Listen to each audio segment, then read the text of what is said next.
Salut tout le monde dans cette nouvelle vidéo Breaking News, comme quoi l'actualité Lego ne s'arrête jamais. Voilà, donc c'est tombé très récemment, tôt ce matin, très tôt ce matin, samedi 22 juin 2019. J'ai vu ça sur Instagram et dans la foulée, comme d'hab, on m'a tagué sur des stories Insta avec l'image du set. Donc du coup, sont dévoilés par le biais d'un site anglais, visiblement Smith's Toys, les premières images d'un nouveau set technique, alors qui sortirait peut-être cet été, on sait pas trop, mais celui-là je trouve magnifique, magnifique. Je vous montre la photo un peu plus gros, de toute façon ça va être la miniature, ça c'est clair, de ce set. Oh, il est trop beau, ce Land Rover. Alors j'adore les 4x4, etc. Franchement, juste magnifique. Donc, visiblement, ce qui nous attend, c'est un nouveau set Lego technique. Alors là, clairement sous licence, hein, puisqu'il est badgé Land Rover. C'est bel et bien le set 4210 Land Rover Defender, donc le Defender de chez Land. Voilà, il y a le petit logo, donc clairement... on se fait pas voler. Du coup, quand je lis la description de ce qu'a écrit les camarades de Brother Bricks, qui reste toujours une de mes sources d'information principales, puisqu'ils sont toujours assez complets, du coup, ils nous disent effectivement qu'il va y avoir 2573 pièces, que c'est une réplique de l'utilitaire légendaire, le Land Rover, je vais y arriver, qui n'a pas de fonction électrique, donc pas de moteur, pas de commande, rien, et que pourtant on devrait avoir un prix qui tourne autour de 160 livres, là c'est en livres, donc peut-être que ça va cogner en euros, on verra, peut-être 180, je sais pas, on verra, là j'ai pas de boule de cristal. Et j'allais dire oui, oui. Qu'est-ce que j'ai dit comme connerie? J'allais sortir un truc, oui, les boules de cristal en mode Dragon Ball Z, finalement, au secours. Le Land est équipé donc avec un steering mécanisme, donc une direction. On va pouvoir avec le volant actionner les roues, ça c'est très bien. Et ce qui est assez visiblement sympathique, c'est une boîte de vitesse séquentielle à 4 vitesses. Et ça, ce qu'ils disent, c'est que ça sera une très agréable surprise pour les fans de Lego Technique. En plus, le châssis comporte 3 différentiels, donc les différentiels on va les voir, on les verra dessous le châssis, ce qui permet entre autres sur un 4x4 de conserver de l'adhérence et de la motricité sur une roue quand par exemple il y en a une qui touche plus le sol, ce genre de choses, sinon c'est très emmerdant pour les franchissements quand on est en 4x4, et également des suspensions indépendantes, donc là c'est à dire qu'on va avoir chaque roue sa propre suspension, et ça c'est intéressant parce que des fois on a des modèles Lego où tout est mélangé et où c'est pas forcément très représentatif de la réalité. La touche finale qu'ils nous disent c'est a working winch at the front of the vehicle, et je suppose que le working winch c'est le treuil qui est devant et qui fonctionne, et on nous dit que c'est la première fois qu'un Lego Technique arrive en vert olive, ce qui est très sympa. Donc du coup ils nous disent qu'ils attendent une quantité de panels de pièces standard Lego Technique dans cette couleur, et c'est très sympa. Et là j'ai aussi envie de voir là, cette pièce arrondie qui a l'air vraiment très sympa. Alors, même s'ils disent que le 7 et la rumeur dit qu'il devrait sortir en octobre, il faut encore que ça soit confirmé par Lego. Donc je vous avais dit cet été c'était une grosse connerie, plutôt au mois d'octobre. Et les photos sont juste magnifiques, dont celle-ci, que je vais faire tout de suite, que je vais enregistrer tout à l'heure, qui fera la miniature. Franchement c'est excellent. Voilà, j'en dis pas plus sur ce petit Land Rover, puisqu'on aura le temps d'en reparler, mais c'est la news fraîche de ce samedi 22, et voilà, donc comme si vous avez pu le voir dans le titre, j'ai dû mettre qu'il y aurait des mocks, et donc on va se faire un peu en même temps le format dont je vous avais parlé précédemment, à regarder quelques mocks à chaque fois, mais là on va regarder trois mockers. Alors les trois sont issus de The Brother Bricks, c'est-à-dire Brother Bricks, comme par exemple Hello Brick en français, qui s'appuie beaucoup d'ailleurs sur le site de The Brother Bricks, parce qu'ils ils font le travail déjà, donc on va pas se leurrer, on va pas perdre de temps à chercher quand des gens très bien ne le font à notre place, hein, hashtag partisan du moindre effort. Donc du coup j'ai parcouru le site Brother Bricks, et voilà, et j'ai regardé un petit peu des choses qui m'intéressaient. Bon, bien que il faudra à un moment donné que je m'amuse à me traîner sur Twitter. Sur j'allais dire Instagram, oui, bon, sur Instagram aussi, sur Flickr, tout seul comme un grand, pour trouver les choses qui me plaisent aussi. Voilà, donc là on est sur le Flickr de Marin Stipkovic, et il a l'air d'être parti dans un délire de Make Monday, comme on sait qu'il y a aussi le Shiptember, quand au mois de septembre ils font tous des vaisseaux spatiaux, et là du coup le monsieur a l'air parti dans un délire de faire des mechas. et il y a plein d'inspirations différentes. C'est assez sympa. Le méca nounours, le méca Teddy. Teddy, il est surarmé, Teddy. Teddy est surarmé, et celui qui était présenté en l'occurrence sur la page de The Brother Bricks, c'était un petit peu le King Aku, un petit peu cette idole Tiki, et j'aime beaucoup le code couleur, j'aime beaucoup comment c'est foutu, il doit y avoir des fonctionnalités qu'on voit pas, regardez comment est faite la bouche, franchement, c'est pas mal, hein. Ça envoie du steak.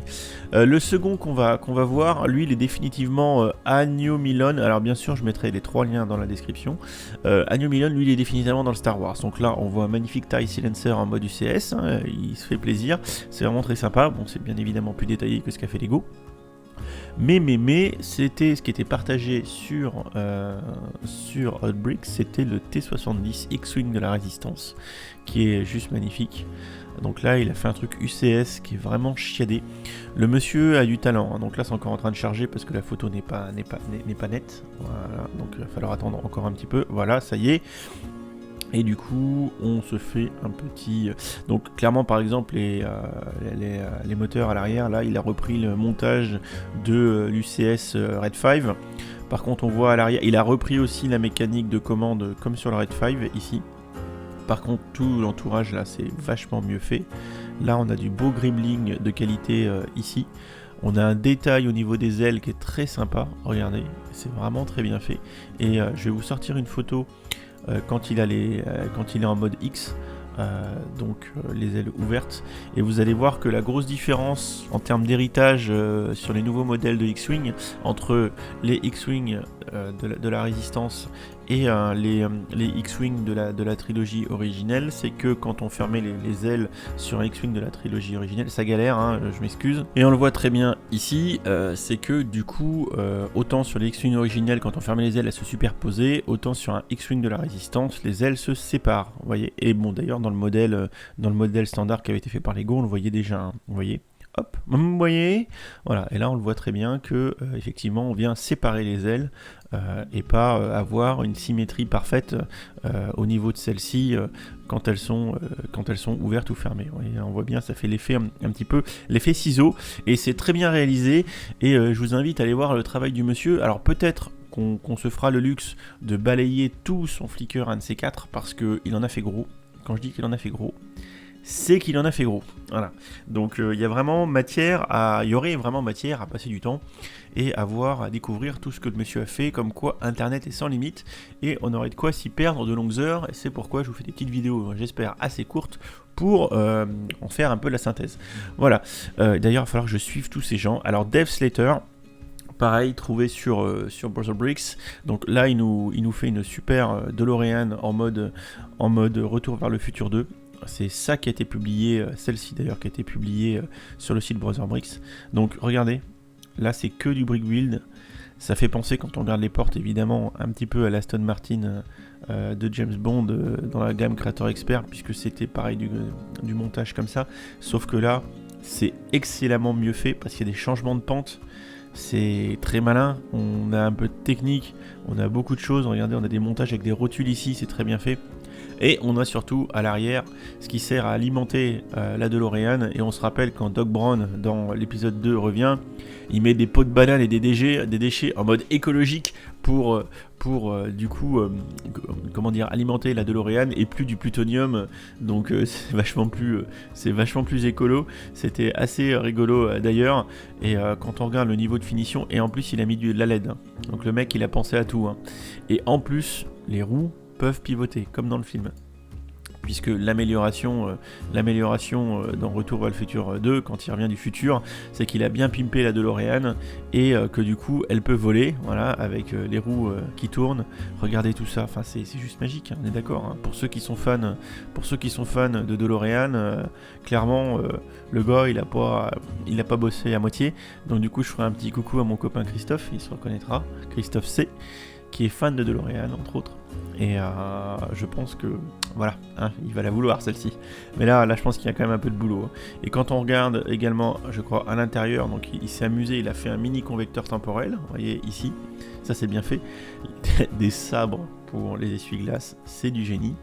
Et une dernière photo qu'on va regarder, c'est le tableau de bord, donc du coup avec les différents éléments qui permettent de faire, là quand il choisit la date, tous les pupitres à l'ancienne en mode années 80, enfin tout ça est respecté à la lettre, il n'y a pas à dire, c'est du génie à l'état pur et on terminera cette vidéo là-dessus.